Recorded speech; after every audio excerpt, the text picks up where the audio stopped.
So today I get to do something that I don't often get to do, and it's reamp metal guitars.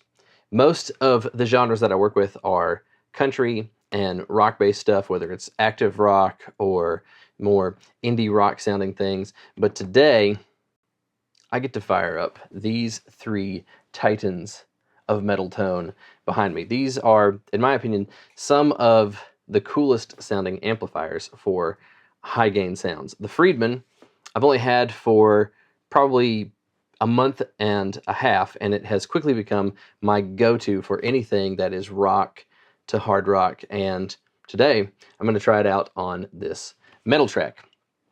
And I wanted to take a minute to compare it because the Krank Rev 1 is something that I've wanted to try out for years. I remember seeing these amps when I was in college and I was into tons of metal, and I really wanted to have a high gain amp. And at the time I had an Ampeg V4 and was using a Jekyll and Hyde overdrive in front of the amplifier. I finally stumbled across one that was super cheap. Like, we're talking the price of 2 guitar pedals cheap. And so I snagged it and picked it up and decided to take it for a test drive. And I talked to a few guys online that are in the know that talk about this guitar amplifier all the time, and took it for a spin. And I was genuinely surprised because for $425, I snagged this baby on Reverb.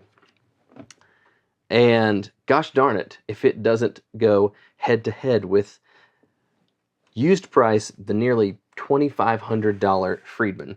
And then I decided, let's go ahead and just make it a three-way battle and also try something that works great for hard rock and heavy tones, and use the 5153.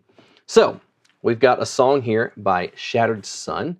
It's called Until It Breaks. I did not mix this song. I didn't even produce this song. Actually, David Kaplinger, who has several videos on Capsule to Cone, mixed this song, and he sent it to me to go ahead and reamp. So I ran it back through each of these three amps. Let's dive into Pro Tools and let's see what we've got. First, let's listen to the mix of Until It Breaks that David did for Shattered Sun.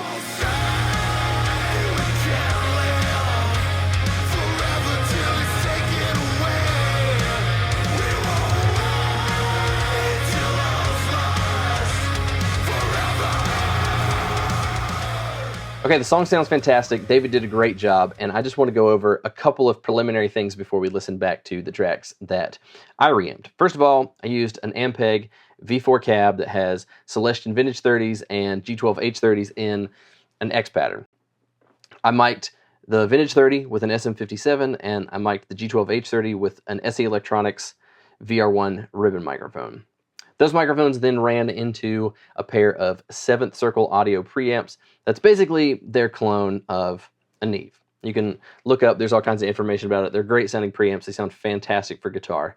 So then I'm reamping those guitars. Each guitar amplifier from the reamp box, it was reamped with a radial X amp and ran into an Ibanez TS9 tube screamer. Pretty standard, really, just trying to goose the front end of the amplifier a little bit and tighten up the low end. So what you're going to see is I've got a left and a right reamp for each guitar. The red tracks are the Friedman, the yellow tracks are the Krank, and the blue tracks are the EVH.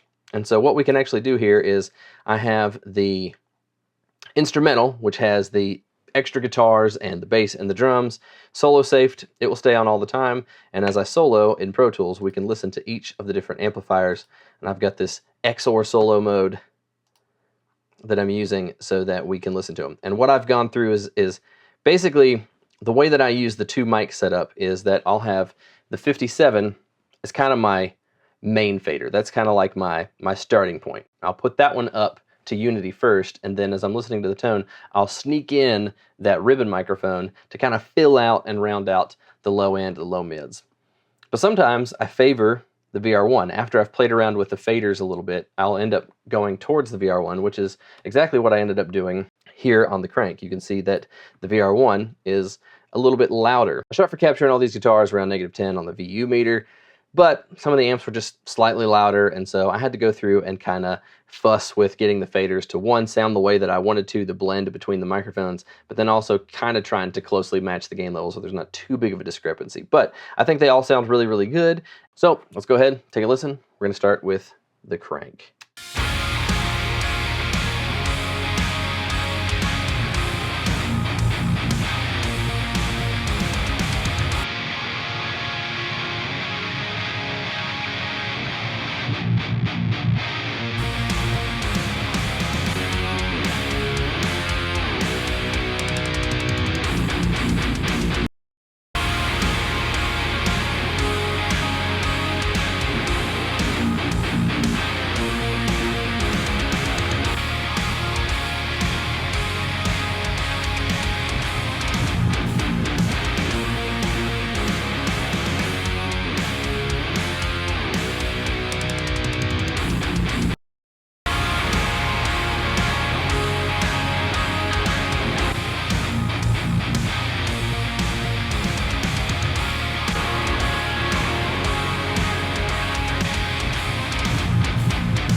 Okay, so a couple of thoughts as we're sitting here listening to it. I think that the Krank sounds phenomenal. I really, really was surprised at how well it holds its own. I think that overall the Friedman sounds the smoothest to me. They all need a touch of EQ to be able to actually work in a mix, but that's not really what this is about. We're just comparing just the raw tracks. I think the EVH to me sounds the most blown out, and if I go back and I think about the settings that I used the red channel and I used the tube screamer, which, you know, as I was working on this, Goldman actually came into the control room and he was like, "Oh, I don't think you need the tube screamer. You don't need the tube screamer with the red channel." And I already had it done, and so I just went with it because, you know, we're just trying things out. We're just doing a little test here, and hopefully you enjoyed it and can follow along with what we're doing here and get down with it. I think that I probably would have redone it with the blue channel if I was really going to turn this into a client and try to get a little bit tighter low end on the capture with the EVH. The Krank, it sounds a lot more scooped to me. That's why I've got quite a bit of difference with the way that the microphones are positioned. I'm using a lot more of the ribbon mic to kind of fill out what I feel like that I'm missing. And, you know, maybe if I was just mixing the song and all I had was the Krank, I may actually go back more towards a little bit more of a scooped sound. The Friedman definitely has the smoothest top end to me. I think with your standard high pass, low pass, you know, kind of filters going on these guitars, though, any of them could actually work if you were mixing this song. I think the biggest thing that I'm hearing, though, is that the Friedman definitely has that nice smooth top end, but the Krank is really aggressive sounding. I like both of those and would be very stoked on using either one of them. All in all, I think these 3 amplifiers sounded great. Like I already said, I'd be real happy to have gotten these files back from a reamper if I was mixing this song myself. Any one of them would have been totally usable. My favorite, oh gosh, I don't know how to pick. I really think that for this song, I really like the Krank. It sounds really, really good. I'm really happy with the sound that I got from that.